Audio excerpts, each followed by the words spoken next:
1 kilo மைதா மாவு ஜலிச்சு வச்சுக்கோங்க. அதில் பூச்சி கீச்சி என்ன இருந்தால் கூட வந்துடும். 1 கிலோ மைதா, 400 டால்டா. ஐயோ 1 கிலோவுக்கு 400 டால்டா ஞாபகம் வச்சுக்கோங்க. நீங்கள் ஃபஸ்ட்டு செய்கிறதா இருந்தால் 1/4 கிலோவுக்கு 100 டால்டா போட்டு செய்யலாம். கொஞ்சம் டால்டா நல்லா கரைஞ்சோடனே அதுக்கப்புறம் மாவில் போட்டு பிசையணும். 1 கிலோ மாவுக்கு 4 கை அளவு சர்க்கரை எடுத்துக்கணும். அது உள்ள மாவு தித்திப்பாக இருக்கிறதுக்கோசம் ஒரு 4 ஸ்பூனு, சின்ன ஸ்பூனில் 4 ஸ்பூன் சர்க்கரை போடணும். போட்டுட்டு சோடா மாவு வந்து 1 கிலோவுக்கு 3 விரல் சோடா மாவு எடுக்கணும்.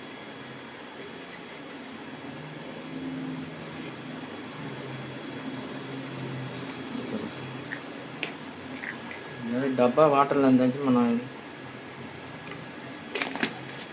என்ன பண்ணுங்க, சர்க்கரையை தண்ணி ஊற்றி நல்லா கரைச்சிக்கணும்.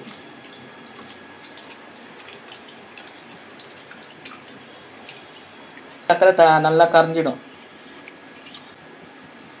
கொஞ்சம் சர்க்கரை போட்டிங்கன்னா உங்களுக்கு அந்த உள்ள சாப்பிடும்போது நல்லா டேஸ்ட்டாக நல்லாயிருக்கும்.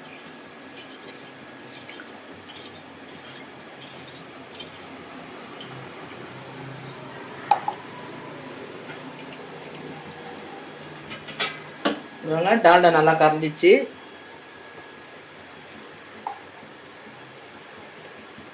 நல்லா கொஞ்சம் நல்லா கொதிக்கிற மாதிரி இருக்கும்போது நீங்கள் அந்த மாவில் போட்டு பிசையணும். டால்டா வெறும் டால்டாவை அப்படியே மாவில் போட்டு பிசையாதீங்க. கொஞ்சம் காசினோன்னு தான் மாவில் போட்டு பிசையணும்.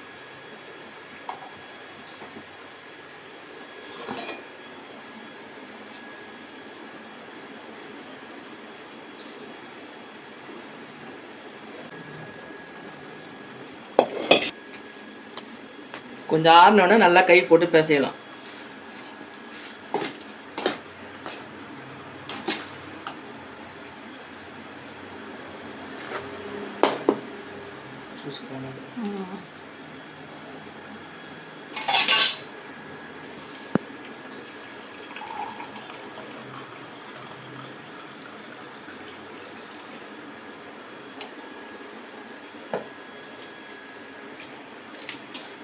இப்போ நல்லா கை போட்டு பிசையலாம்.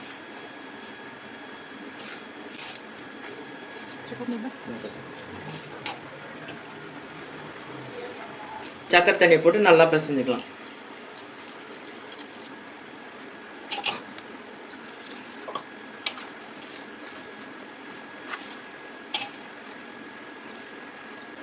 ஃபஸ்ட்டு 1/4 கிலோ, 1 கிலோவுக்கு 400 டால்டா. இதை வந்து நீங்கள் 1/4 கிலோவுக்கு 100 டால்டா அது மாதிரி வீட்டில் இருக்கும்போது சும்மா செஞ்சு பாருங்கள். செஞ்சிங்கன்னா உங்களுக்கு அந்த இது திட்டம் தெரிஞ்சிடும்.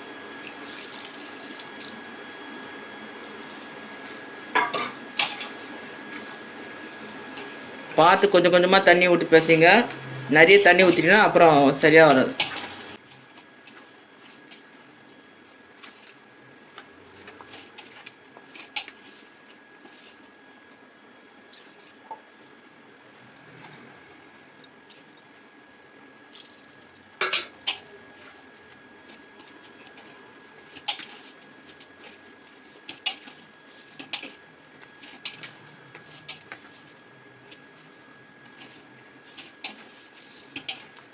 நீங்கள் பண்ணி கொடுங்க சார்.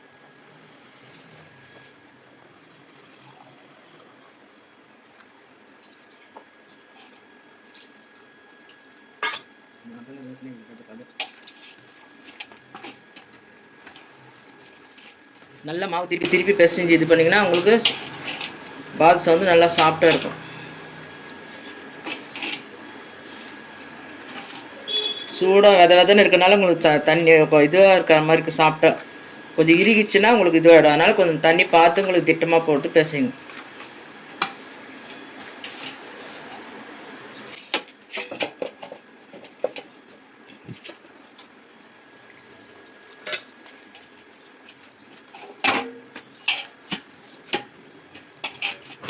நல்ல மாவு பின்னி அப்படியே சுற்றி இது பண்ணணும்.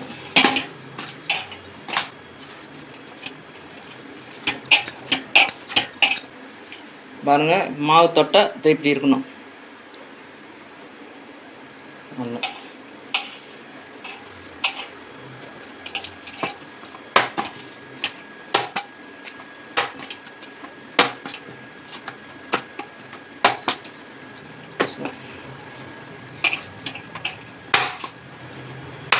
மொத்தமாக பிசையலாம் கூட அது 4 பாகமாக செஞ்சுக்கின்னு நல்லா உங்களுக்கு வசதியாக செஞ்சுக்கோங்க.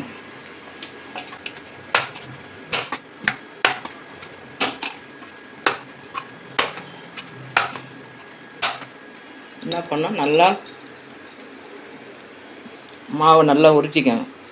உருட்டிக்கின்னு உங்கள் சைஸு நெல்லிக்காய் சைஸு செஞ்சு வச்சுக்கோங்க, உருண்டை செஞ்சு வச்சுக்கோங்க.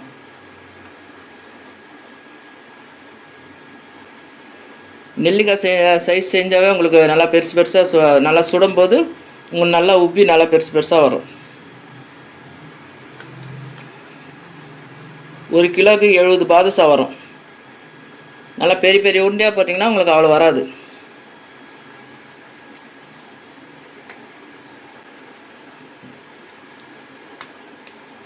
ஒரு கிலோ மைதா, 400 டால்டா, இது ஜீரா வந்து 1 கிலோ சர்க்கரை.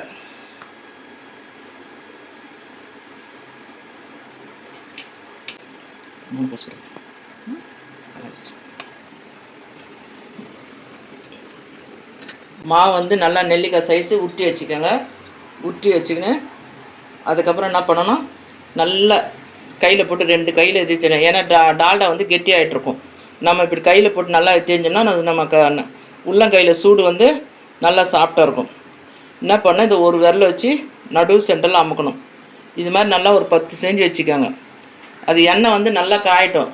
காஞ்சோடனே இந்த பாதுஷா எண்ணெயில் போடும்போது சிம்மில் வச்சிடணும். ஏன்னா திக்காக இருக்குல்ல, அது சுற்றி பக்கம் நல்லா வேகணும். வெந்து பிஸ்கட் கலரில் மேலே தானாக வந்தோடனே ஒன்று ஒன்றா திருப்பி மொத்தம் போட்டு கலரக்கூடாது. கொஞ்சம் கொஞ்சமாக 2 2 போட்டு அதை நம்ம இது பண்ணணும், திருப்பி போடணும். இந்த பாருங்க, எல்லாம் இது மாதிரி செஞ்சு வச்சிங்கன்னா உங்களுக்கு ஈஸியாக இருக்கும். ஒரே வாட்டி இப்போ ஒரு 10 போடலாம். நீங்கள் ஒட்டிக்கலாம், ஒட்டிக்காது, நல்லா தனித்தனியாக தான் இது இருக்கும். பாருங்கள், எண்ணெய் காஞ்சிதான்னு பார்க்கலாம், போட்டு பார்க்கலாம்.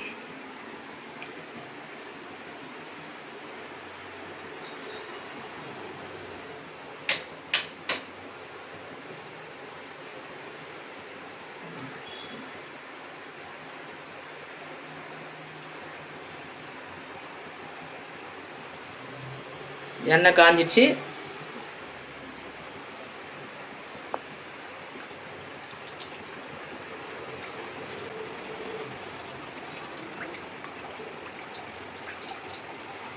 அப்படியே ஒரு 10 போடலாம். நீங்கள் எண்ணெய் கம்மியாக இருந்ததுன்னா கம்மியாக போடுங்க, எண்ணெய் நிறைய இருந்ததுன்னா நீங்கள் 10 போடலாம்.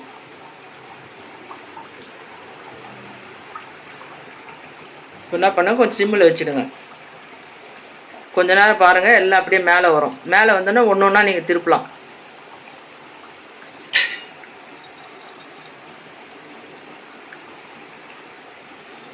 ஒரு 10 போடுங்க, ஒரு 10 செஞ்சு வச்சுக்கோங்க. அங்கே 10 போடும்போது இங்கே 10 செஞ்சு வச்சிங்கன்னா உங்களுக்கு எடுக்க போட ஈஸியாக இருக்கும்.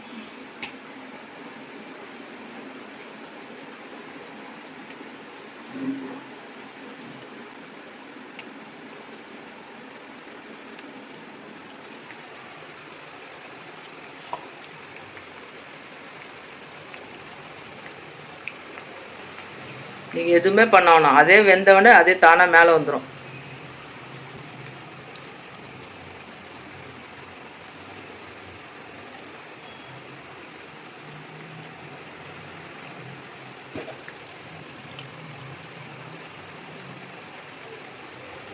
அப்படியே மேலே வந்தோடனே கொஞ்சம் நேரம் கழித்து பிஸ்கட் கலரில் ரவுண்டாக வந்துடும். அதுக்கப்புறம் நீங்கள் திருப்பி போடுங்க. சும்மா கலந்துக்கினே இருக்காதிங்க. ஒரு வாட்டி பாருங்கள், அப்படியே அடியில் வந்து ரெட் கலராக அப்படியே ப்ரௌன் கலரில் வரும். வந்தோடனே நீங்கள் அப்புறம் திருப்பி போடலாம்.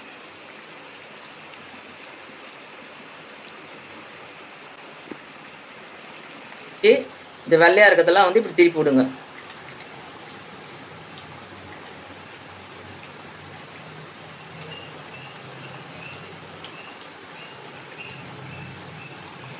இப்போ எல்லாம் ஒரே ப்ரௌன் கலரில் இருப்பாருங்க. அந்த நுரெல்லாம் அம்முங்கன்னா அதுக்கப்புறம் நீங்கள் அதெல்லாம் எடுத்துடணும். பாருங்க, எல்லாம் ப்ரௌன் கலரில் ஆயிடுச்சு. இன்னும் இதுக்கு மேலே வச்சிங்கன்னா கலரே வேறு மாறிடும். என்ன பண்ணுங்க, எல்லாம் எடுத்துருங்க.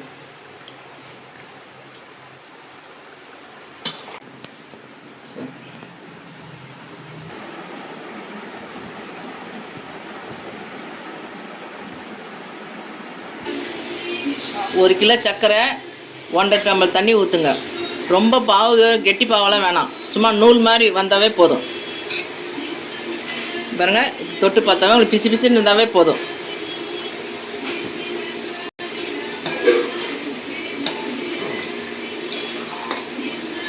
ரொம்ப கெட்டிப்பாவே வர வேணாம், சும்மா நம்ம குலாப் ஜாமுன்லாம் ஜீரா பண்ணுற பாருங்க, அந்த மாதிரி தான். இன்னும் வரல, கொஞ்சம் இருங்க, வெயிட் பண்ண. பிசு பிசுன்னு வந்துடுச்சு. நம்ம கை ஒட்டினவே போதும், நீங்கள் இறக்கிடலாம். ஸ்டவ் ஆஃப் பண்ணிவிடுங்க. இப்போ தான் போடுங்க. ஏலக்காய் பவுடர் கொஞ்சம் ஏலக்காய் பவுடர் ஜீராவில் போட்டுருங்க. உங்கள் விருப்பம் தான், போட்டாலும் போடலாம், போடலாம் பரவாயில்ல. இப்போ பாருங்கள், என்ன பண்ணால் தட்டில் வந்து நல்லா நெய் போட்டு தடவிடுங்க. நெய்யோ எண்ணெய் இருந்தால் கூட போட்டு தடவிடுங்க. அதுக்கப்புறம் இந்த பாதுஷாவை ஒன்று ஒன்றா எடுத்து அந்த தட்டில் வைங்க.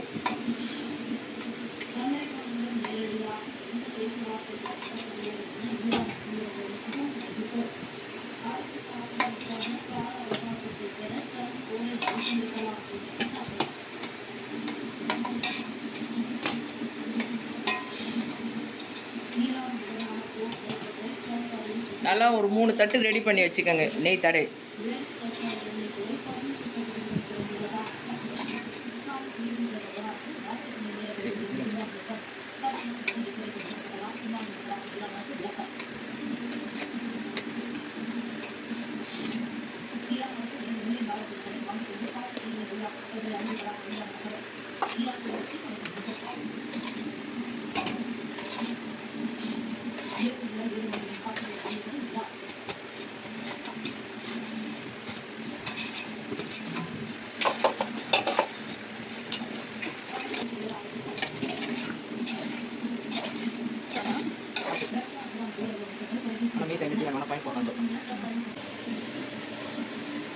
பால்ஸ் எல்லாம் எடுத்தாச்சு. கொஞ்சம் ஜீரா இருக்குது, அது மேலே நீங்கள் ஊற்றுனீங்கன்னா அதுக்கப்புறம் ஆறணும்னு எடுத்திங்கன்னா கொஞ்சம் நல்லாயிருக்கும்.